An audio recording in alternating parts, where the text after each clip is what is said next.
and a privilege to be able to be with you today, so many thousands of miles away. We are blessed in our time to be able to speak about church with so many cultures and so many languages that are all praising the fact of communion, mission, and authority. I've been asked to speak about Pope Francis and the synodal way, and I will speak about that, specifically about how women have been inserted in and considered in the various places and times and stages of the synod. You know, on June 20th of this year, 2023, the Vatican released the Instrumentum Laboris of the Synod on synodality. Now, described by Cardinal Mario Grech, who is the Secretary General of the General Secretariat of the Synod, as the fruit of a church experience, of a journey in which we all have learned more by walking together and questioning ourselves on the meaning of this experience. It's an extraordinary statement, but an extraordinary way of understanding what the synod is, what synodality means. Now, this Instrumentum Laboris, the document, will guide the first of two synod meetings. The first meeting will happen in October of 2023. So my question today is, what does the Instrumentum Laboris and the entire synodal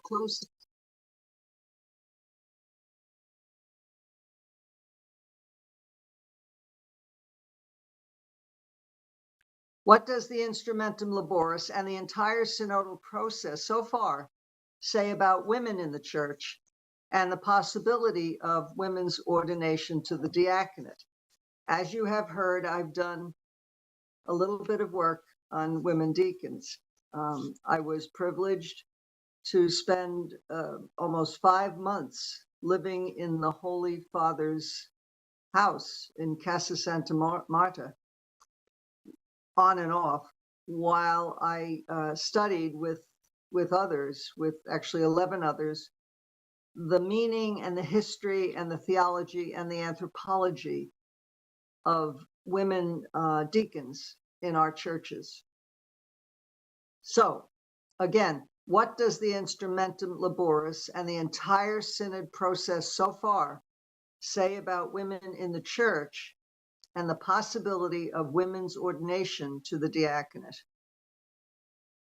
You know, during the Middle Ages, the High Middle Ages, the diaconate became increasingly ceremonial.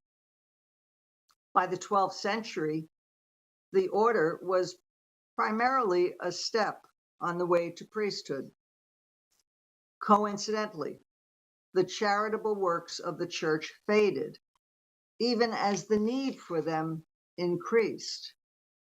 Now, with varying degrees of formality, women and men met these needs. There were monks, there were nuns, hermits, beguines, tertiaries, and anchorites.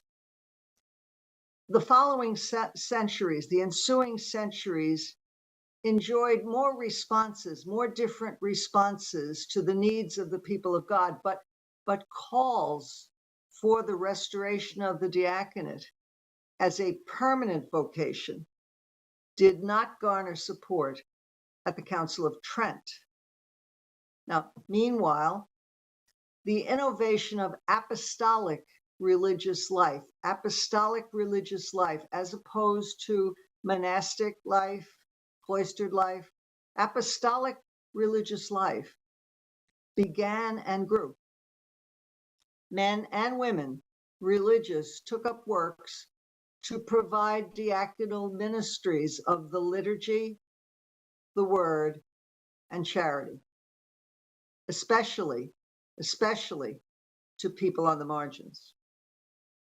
Now, today, precious few, very few of the world's 1.3 billion Catholics know what synodality means. Yet, the creation of orders and institutes of apostolic religious life may present the clearest explanation of synodality. I really believe this. You see, responding to the ministerial needs of the church, a founder, we know many of them, many saints, a founder met with a small group of men or women to consider the local needs of the area's Catholics. What do the Catholics in our neighborhood need? Okay. Do they need education, catechesis, social needs? All of these. These group of people, they prayed, they discussed, they discerned how best to concretize the gospel message in their own time and place. That is what Pope Francis has invited the entire church to do. That is what Pope Francis has invited the entire church to begin on October 17th, 2021. And by August of 2022, 1 year ago, 112 of 114 national episcopal conferences sent the results of their synodal discussions to Rome. Okay. In late September, a 26-member multinational writing group considered all of these 112 reports from national episcopal conferences, 26 people meeting in Frascati in Italy considered these reports along with other reports from curial offices, from the USG, the Union of Superiors General, the UISG, the International Union of Superiors General. These two are the organizations of major religious superiors of men's and women's religious orders and institutes. The writers also considered consultations of lay associations assembled by the dicastery for the laity. They considered the report of the digital synod. They considered all of these to create what is called the document for the continental stage. The document for the continental stage was published in English, French, Italian, Portuguese, and Spanish in late October of 2022. This document, the document for the continental stage, asked for the responses of 7 continental assemblies. And then we have the Instrumentum Laboris, which synthesized those responses. So, what did this monumental project present? From the outset, it became obvious that the people of God find clericalism as a major obstacle to communion, participation, and mission in the life and works of the church. Diocesan, national, regional, and continental reports, all of these reports from dioceses, from regions, from nations, and from the continents mention clericalism in one form or another, often citing the scourge of sexual abuse by clergy and inadequate ecclesial responses at every level, at all levels, as a reason for general discouragement and disbelief in the synodal process and in the church itself. Other topics included transparency on all church matters, the formation of clergy and lay ministry, the inclusion of women at all levels of church leadership, particularly those requiring ordination, was and is a point of discussion. In response, the document for the continental stage mentioned women in the diaconate, but not the ordination of women as priests. This is a very important distinction. Okay, the document for the continental stage mentioned women in the diaconate, but not the ordination of women as priests. We will come back to that. Now, the document for the continental stage is entitled Enlarge the Space of Your Tent. This document, the document for the continental stage, was the focus of 7 continental assemblies, which were held between January and March 2023. Each of these assemblies was convened by their respective Episcopal conferences. So pay attention to that, okay? We now have the Episcopal conferences directly in control of the responses to the document for the continental stage. The 7 continental stage assemblies were from North America, which included the United States and Canada, Latin America and the Caribbean, which included Mexico, Oceania, which was the islands of the Pacific, Australia and New Zealand, Europe, Asia, Africa and Madagascar, considered as one, and the Middle East.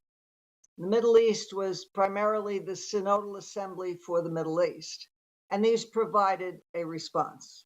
Now, the document for the continental stage asks questions not unlike those considered by the founders of religious institutes and orders in centuries past. For example, from the continental stage document, how does this journeying together, which takes place today on different levels, from the local level to the universal one, how does this journeying together allow the church to proclaim the gospel in accordance with the mission entrusted to her? And what steps does the Spirit invite us to take in order to grow as a synodal church? That is directly from the preparatory document. That is, what are the needs of the church today? How can we meet them together? This is the kernel, this is the seed of the entire synodal process. What is the church doing in communion? Okay. What is the church's mission? Spreading the gospel. And how can people participate? That is, what are the needs of the church today? How can we meet them together? That's you, that's me, that's all of us. Now, the continental responses, quite frankly, presented questions about women in the church, often naming misogyny and sexism as underlying problems. With these 2 ills in the background, the calls for women in leadership and ministry were quite urgent. The former, misogyny and sexism, both presented the need for the latter, women in leadership and ministry. Misogyny and sexism gave explanation for the ongoing and obvious resistance to the solution. the problems named their own solutions. Now, again, the ordination of women as priests is not one of those solutions. The head of the synod, Cardinal Mario Grech, has said that the hot button issues would be put on the back burner, would be left aside for the time being, and other pressing needs of the church would be discussed at the October meeting. Ordaining women as priests, while requested in many countries and mentioned or implied in the continental responses, is clearly a back burner issue. And it is considered by many to be doctrinally closed. But given that there has never been any formal abandonment of the practice of ordaining women to the diaconate, that question will be addressed and perhaps answered. Now, having said that, the question of women deacons made only a small appearance in the document for the continental stage, which seemed to take sides in the ongoing debate by mentioning, somewhat ambiguously, the possibility for a female diaconate. Opponents to the prospect of ordaining women as deacons claim that women who served as deacons throughout the church's early years were not sacramentally ordained, but merely blessed to a disconnected fourth order or a female diaconate. Now, proponents of restoring women to the diaconate note there were identical or nearly identical liturgical ceremonies for ordaining men and for ordaining women as deacons. So the responses of the continental assemblies were quite clear. The question was not about non-ordained women called deaconesses. If women were to be ordained as deacons, they would be clerics, and as such, would have access to greater roles in leadership and ministry, including, and perhaps especially, preaching. Now, I'll say it's very important to note that while the synodal process is increasingly clerically controlled, delegates, in fact, as I said at the top, delegates to the various continental meetings were chosen by diocesan bishops. Each continental response presented the unavoidable questions of women's place in the church. I'll go through the continental responses, specifically about women deacons, but in general about women in the church. First, the North American report. The North American report was the result of 12 Zoom sessions for delegates from the United States and Canada, 56% of whom were diocesan employees. That report asked for women to, quote, really take up leadership roles and propose an examination of ordination. This is from a report that seems to have been very much controlled by the bishops of Canada and North America. So even with that control, the question of women in leadership and ordination came up. In Ceylon, in each of the 4 regional in-person meetings held by Ceylon in South America, which included, as I said, delegates from Mexico, many delegates presented an urgent need for the institution of a diaconate of women, recognizing that these ministries already exist in various communities. You know that. You know that in Central and South America, women are already doing diaconal works. The regional report from Ceylon and the final report from Ceylon also criticized quite sharply the fact of women used as cheap labor by the church. In Oceania, there was an in-person meeting in Fiji, in Suva, in Fiji.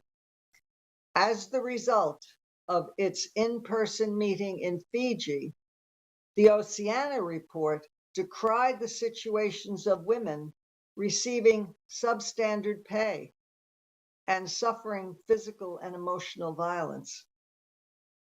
Now, while the Oceania report attempts to downplay requests for the ordination of women, especially those from Australia and New Zealand, it did include them.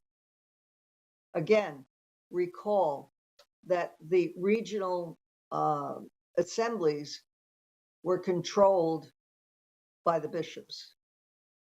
And in Australia and New Zealand, there's a great amount of discussion about restoring women to the ordained diaconate. So in the Oceania report, it was unavoidable. It had to be included. In the European Regional Assembly, which met in Prague, the European delegates repeated calls for, and I'll quote here, quote, the recognition of the dignity and vocation of all baptized people, specifically naming the ordination of women to the diaconate as, I quote, a concern. Now, perhaps because the English language working group in the Regional Assembly for Europe, perhaps because its English language working group considered the diaconate and priesthood as one topic, the report says opinions on ordination of women was divided, as it you can understand it would be. Moving to Asia. The Asia Assembly's Bangkok meeting echoed the worldwide concerns about the place and status of women, whom they found were insufficiently included, even alienated from policy decisions. They, the Asia Assembly, called directly for, and I quote, a rethinking of women's participation in the life of the church, given that women played an important role in the Bible. Move to Africa. The African delegates met in Ethiopia. The African delegates presented its synodal call for, quote, more opportunities and structures for women, and the promotion of what they called inclusion and participation. While the Africa report called for a strengthening of subsidiarity at all levels of the church's life, in Africa there was no mention of women deacons. The Middle East Assembly is very interesting. In Beirut, Lebanon, the Middle East Assembly pointed to the need for, quote, prophetic courage regarding women's participation.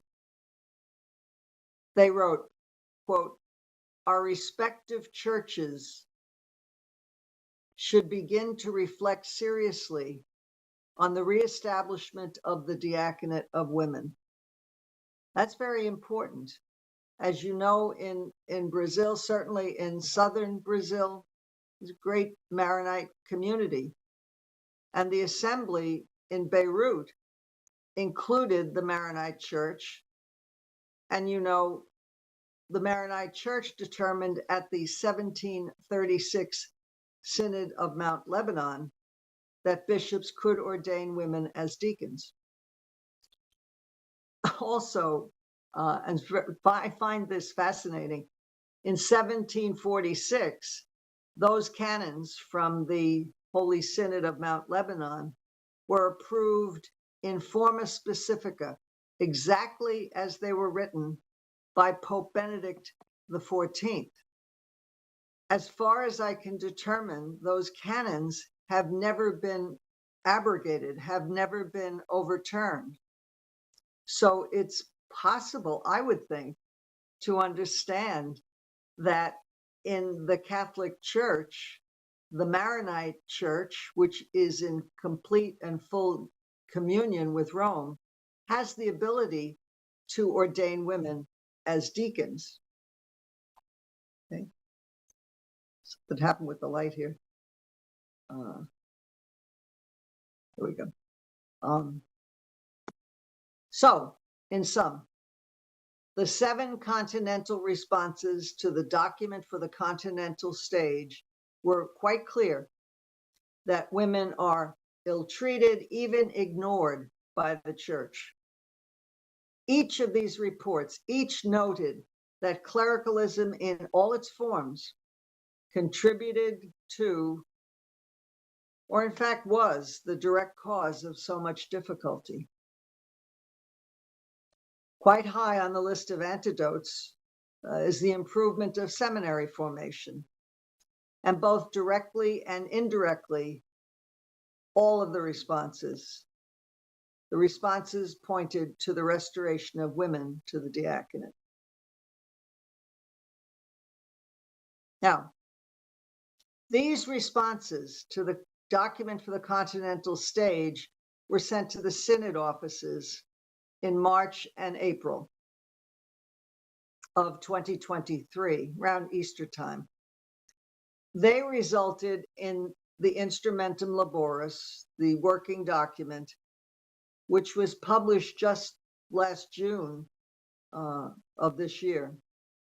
That document, produced in Rome by a 22-person writing team, is the basic text for the first of 2 planned synod assemblies that will be held in Rome. The first will be held October 4th to the 29th. The second, roughly those dates, in October of 2024. Now, the synod meetings themselves are innovative in that they will, for the first time, include many lay people as members. The meetings will be held in the Paul VI Hall, which is the large meeting hall that you see when the Pope has a public audience. During October, public audiences are held outside in St. Peter's Square. So during October, the synod meetings will be held in the Paul VI Hall at round tables. If you have seen synod pictures of synod, you would see them in the synod hall, which is stadium. There are people on the dais, and then the bishops in the stadium. So this is very different. They will include lay people as voting members. The majority of the people attending will be bishops, those representing dioceses and curial offices. In addition, the 7 continental assemblies were invited to nominate 20 non-bishops, priests, deacons, non-ordained religious, male and female, lay people, male and female, with the stipulation that half of the nominees would be women and that younger persons would be included. 70 of the 140 nominees were chosen as voting synod members, and the list was published just a few weeks ago. There will also be 10 religious with votes: the Women's International Union of Superiors General, the UISG, and the Men's Union of Superiors General, the USG, will send 5 representatives each. In the past, the men's group only was asked for 10 voting members.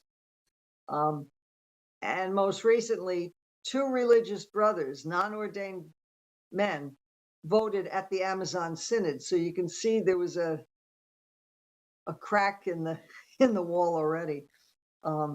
Synod members will meet in the Paul VI audience hall, as I said, in Rome, during these 2 meetings, October 2023 and October 2024. Now, what is most striking about the Instrumentum Laboris is the fact it's more like a roadmap for proceeding than a document with statements to be considered.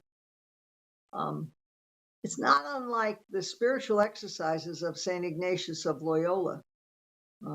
This working document, this Instrumentum Laboris, sets out a path and teaches a method of discerning the will of God. So the various issues to be considered are actually the result of prior synodal prayer, discussion, discernment around the world. The Instrumentum Laboris asks the synod members to consider all the prior documents, especially the document for the continental stage, the final documents of the continental assemblies, and the report of the digital synod as means for, and I quote, continuing the journey already underway. The Instrumentum Laboris does not give answers. It asks questions. Now, one question uppermost in the minds of women around the world is the resumption of the practice of ordaining women as deacons, about which there is no magisterial teaching. The Instrumentum Laboris presents the fact, quote, most of the continental assemblies and the synthesis of several episcopal conferences call for the question of women's inclusion in the diaconate to be considered. It then asks, is it possible to envisage this, and in what way? Now, back off a little here. The possible intentional ambiguity in the document for the continental stage is reflected in the Instrumentum Laboris. The document for the continental stage spoke of a female diaconate, which can mean women ordained as deacons, or it can mean women installed in a non-ordained lay ministry. So one must ask if the phrase women's inclusion in the diaconate in the Instrumentum Laboris is similarly ambiguous. I don't know. I don't know. No, so the present synodal journey both recovers a tradition of the ancient church and it echoes the way in which Christians have come together in communion to carry forth its mission. Today, the distinction is the fact of a wider participation of women. And one of the questions about participation is women in the diaconate. You know, that the fact that women were ordained as deacons is an historical fact, but that fact is about a particular time and place in Christian history. History alone is not dispositive. History alone cannot decide the question. Whether the church needs women deacons today can be partly resolved by the synod, then formally approved by the Pope. And it would be up to episcopal conferences to request women deacons, and then individual diocesan bishops would make their own determinations based on local implementation and needs. There will be significant argumentation against ordaining women as deacons. But to say women cannot be ordained, only installed to a quasi-diaconal ministry, I think insults their baptismal equality. The false argument against restoring women to the ordained diaconate that women cannot image Christ is implicitly, if not directly, the cause of the denigration and disrespect for women on every continent. As the Instrumentum Laboris points out, and I'll end with this quote, as the Instrumentum Laboris points out, a synodal church must address these questions together, seeking responses that offer greater recognition of women's baptismal dignity and rejection of all forms of discrimination and exclusion faced by women in the church and in society. Thank you.